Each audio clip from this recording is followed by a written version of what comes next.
السلام علیکم ورحمۃ اللہ وبرکاتہ۔ اسلام وتھ کوثر پروین کے ساتھ میں ہوں کوثر۔ آج ہم بات کریں گے بدعت کسے کہتے ہیں۔ جب لوگوں سے کہا جائے کہ بدعت کسے کہتے ہیں تو وہ کہتے ہیں جو چیز نبی پاک صلی اللہ علیہ وسلم نے نہیں کی اور صحابہ اکرام رضی اللہ تعالیٰ عنہ نے نہیں کی وہ بدعت ہے۔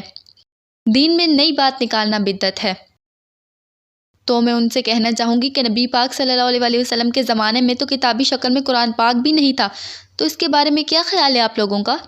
حضور اکرم صلی اللہ علیہ وسلم کا معمول تھا کہ قرآن پاک کا جب بھی کوئی حصہ نازل ہوتا صحابہ اکرام رضی اللہ تعالیٰ عنہ کو سنا دیتے۔ جو صحابہ رضی اللہ تعالیٰ عنہ پڑھے لکھے تھے وہ اسے سن کر لکھ لیتے اور دیگر اسے زبانی یاد کر لیتے۔ حضور اکرم صلی اللہ علیہ وسلم کو ایک ایک آیت کا محل اور مقام حضرت جبرائیل علیہ السلام نے بتایا تھا۔ عہد نبی صلی اللہ علیہ وسلم میں بہت سے صحابہ اکرام رضی اللہ تعالیٰ عنہ ایسے تھے جن کو تمام نازل شدہ قرآن زبانی یاد تھا۔ چونکہ ان حضور صلی اللہ علیہ وسلم جب تک حیات ظاہری میں تھے اور نزول قرآن کا سلسلہ جاری تھا، اس وقت تک قرآن پاک کو یکجا کتابی شکل میں اکٹھا نہیں کیا جا سکتا تھا۔ اس کا مطلب ہرگز یہ نہیں کہ عہد نبی میں قرآن کی کتابت نہیں ہوتی تھی اور یہ محض سینوں میں محفوظ تھا، بلکہ حضور اکرم صلی اللہ علیہ وسلم کے عہد میں بھی قرآن پاک بعض صحابہ کے پاس جزوی طور پر اور بعض صحابہ رضی اللہ تعالیٰ عنہ کے پاس مکمل طور پر کتابت شدہ موجود تھا۔ حضور اکرم صلی اللہ علیہ وسلم نے بعض صحابہ اکرام رضی اللہ تعالیٰ عنہ کو وحی کی کتابت کے لیے مامور کر رکھا تھا۔ جب وحی نازل ہوتی تو آپ صلی اللہ علیہ وسلم کاتبین وحی کو بلوا کر لکھوا لیا کرتے تھے۔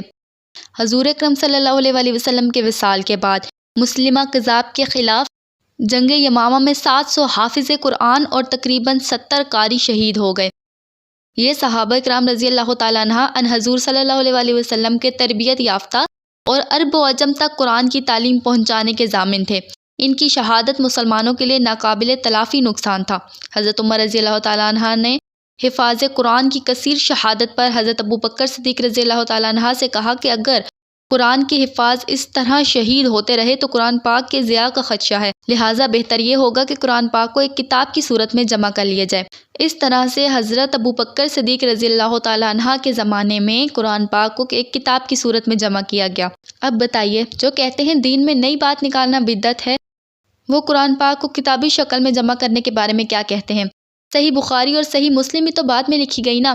اصل بدعت ہر نئے کام کو نہیں کہتے، بلکہ ایک مفتی کرام کے مطابق بدعت ہر اس کام کو کہتے ہیں جس سے سنت مٹ جائے، دین کا نقصان ہو جائے، اسلام کا حسن مٹ جائے، اور ہر وہ کام جس سے سنت کو تقویت حاصل ہو، حسن اسلام بڑھ جائے اور آپس میں پیار و محبت بڑھے، وہ بدعت نہیں ہے۔ اب جس سے سنت مٹ جائے وہ بدعت صحیحہ ہے، وہ جہنم کا راستہ ہے۔ اب لوگ میلاد پر سوال کرتے ہیں یہ بدعت ہے۔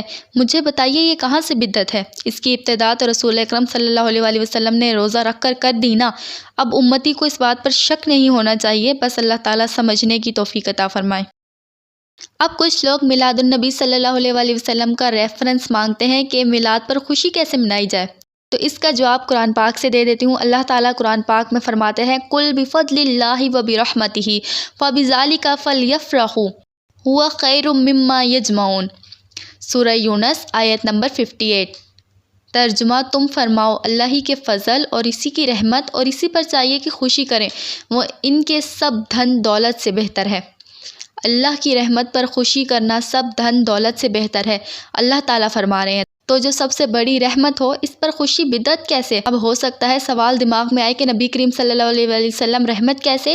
تو اس کا جواب بھی اللہ تعالیٰ نے خود عطا فرما دیا۔ اللہ تعالیٰ قرآن پاک میں فرماتے ہیں وَمَا أَرْسَلْنَاكَ إِلَّا رَحْمَةً لِّلْعَالَمِينَ۔ اسی طرح سے حدیث قدسی ہے اے محبوب تجھے نہ بناتا تو یہ کائنات ہی نہ بناتا۔ خاک ہو جائیں عدو جل کر مگر ہم تو رضا، خاک ہو جائیں عدو جل کر مگر ہم تو رضا، دم میں جب تک دم ہے ذکر ان کا سناتے جائیں گے۔